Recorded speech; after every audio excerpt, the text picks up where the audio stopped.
doing on offense that's been more effective as of late? I just think they really believe in what they're doing, and they're doing it. They've got good personnel, but I think they just are committed to what they're doing. And I think one of the things that makes them the most challenging to play is not a great big down and distance tendency team. You know, you're going to get as many runs on 3rd and 8 as you're going to get on 1st and 10. It's hard to sit on things. Sometimes they treat 3rd down and 1 like it's 2nd down and 1, and you're going to get some shot plays, and makes it really difficult for you to be in exactly what you want to be in defensively. So you're going to have to be able to move the targets around a little bit on them. Does it show how good Baylor's offensive line is that they've rotated backs and they don't miss a beat? Yeah, I think that they're finally healthy there now too. I know they had a few weeks where they weren't all whole on the O-line. I think they've got a really veteran crew. When you look at those guys, I think is it 3 of them maybe are graduate guys that are back for a 6th year, and you know they got another senior on top of that. So it's just an extremely experienced group of guys that plays well together. You saw Blake Shapen come into the game last year. Not very many other Big 12 teams saw him last year. Where have you seen the growth from that point to now? We were pretty excited when he came into the game last year, and then that dissipated fast. Yeah, he throws the ball really well. You know, I think it's kind of a challenging deal when you're not the guy, as he was a year ago. Even though I thought last year toward the end of the year, I thought he had some success too after our game. But I just think he's a tremendously athletic guy. I think he probably throws the ball better than what they were able to throw it last year. I think they throw it more with him too, as far as drop back game. He just seems to have a very good command of what it is. And I think going into the offseason, knowing that you're the heir apparent or the guy, which obviously was the case with the the transfer situation or whatever that happened there, I think that gave him a little bit more ownership in the offense, and I think that shows every Saturday. How did Julius handle having to get ejected in that game? So yeah, it was really tough. I thought he handled it fine. Initially, it was for about 15 minutes there, he was a little miffed.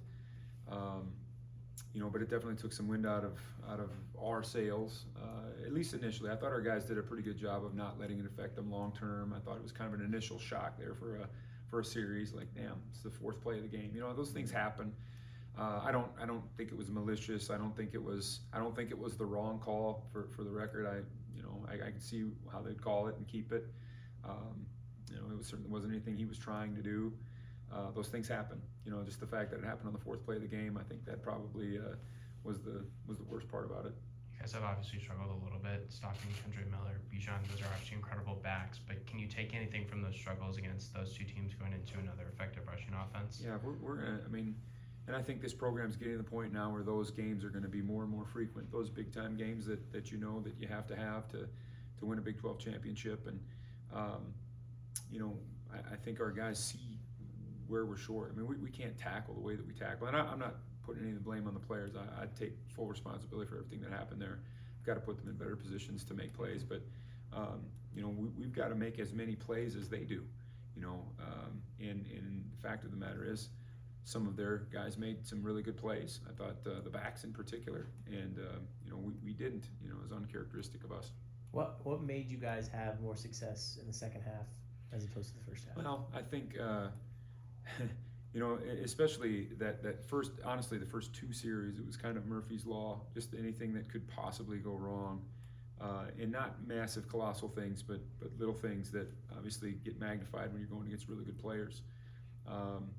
Anything that could go wrong went wrong, and I think we started to calm things down and just be in more base things, let our guys get their feet underneath them a little bit, and then once they just got some traction in the ground, they were fine. And it was just that initial, confidence of getting a stop, and we just weren't able to do that right away. Robinson gets 209, but he gets half of them on 2 runs. Is it easier when you delve into the film and go, here's our pinpoint our misses, and oh yeah, it's easy fix? Yeah, the big ones are easy fixes. They're just the errors. The ones that bother us, obviously those bother us, but the ones that bother us are the ones that bled a little bit. The gain the gain of 6 that probably should have been a gain of 1. Those are the ones that we've just got to be a step faster, got to be in a better call, whatever the reason is. Those are the ones that probably get down under our skin as coaches the most. And then Daniel obviously came back. Maybe didn't play as much as he has in the past. Where is he at health-wise? And then How did you assess his play on Saturday? Getting much better. You know, it was good that he had at least a half a week of practice last week, which he hadn't had for many weeks.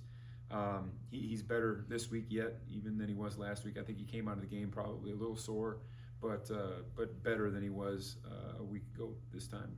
What do you think about the way the Squirrel ran the ball last week, and also Reese is supposed to be back this week as well? Yeah, that's you mentioned earlier. It's just that's they keep rolling with how they, and I think you know the wide zone, the stretch scheme that they run. There's a lot of different types of players that can thrive in that system. You know, obviously last year they had a very special tandem of two backs that were spectacular, but they were similar in their styles, just physical players that were bigger, tougher guys. Now they've got those kind of players at that back, and they also have the smaller, slashy type guys. But I think that what makes that thing go, you know, because both those types of runners can get yards after contact. You know, I think what makes that whole thing go is their O-line, that you know, and how well they, you know, identify things and combo up things, and you know, I think they're one of the most athletic one of the most athletic O-lines in the conference. They're very good at what they do. Do you have to change up how you practice or prepare at all for a team that's probably going to go for it on fourth down as much as they do? Yeah, we've emphasized it. You know, and you know, a lot of times in practice, you know, as a mentality thing, we roll on defense. You know, we do equal reps with our ones and our twos for the most part, and we go in sets of three. You know, so 3 and out. You know, kind of a mind trick. This week it's been 4. You know, and we're going to be prepared to play 4 downs. Did Echo Bordeaux just make a technique highlight last week on the punch out? Same thing, yeah. Same thing that Austin Moore did the week before. You know, it's a drill that we do every week with the entire defense, and I thought that was a phenomenal job by him of just keeping himself alive on that play and running that thing down, and you know, exactly the way that we teach it. That's you know, phenomenal play by him. What's going through your head is we all watched that develop. It's like, is he gonna do it? He kinda loaded It took up. a long time, didn't it? Yeah. And I saw him kind of load up like Popeye was about to punch, you know. You know, and the question was, is it, you know, as a ball carrier, sometimes you know, you get clean like that and you relax a little bit, and he obviously did, and Echo punched it out of there. It's awesome. The third down stop there by Kobe Savage to give your offense one last shot. Is that you as deep corner just kind of guessing the play right there too? Yeah, and it was the same play that they came back and hit the one earlier on you know, for the long run that Bijan had that got him down to the 9-yard line. Came back to the same exact play, different presentation, and you know, we blitzed into it, and yeah, it was a nice play by Kobe. Every single one of your road games has been a night game so far. Obviously, nobody likes playing on the road, but having this familiarity, does that kind of help you as a coach? I think so. You know, and it gives us a little bit more time. One thing about our guys is they work. You know, our guys don't. The hay's not in the barn after today's practice. Our guys are going to go tomorrow, and they're going to learn stuff, and they're going to continue to work. They're going to work Saturday. You know, they're going to be on their iPads looking at film on Saturday afternoon, and that's just the way that our guys operate. So I think the more time you give them, I think advantage us. Couple more. Ben Sims is kind of a late down target for them. How key is it to neutralize him? Yeah. You know, I think their pass game is a lot like the running game we were just talking about. I think they do not a ton of things, but they present it in a bunch of different ways.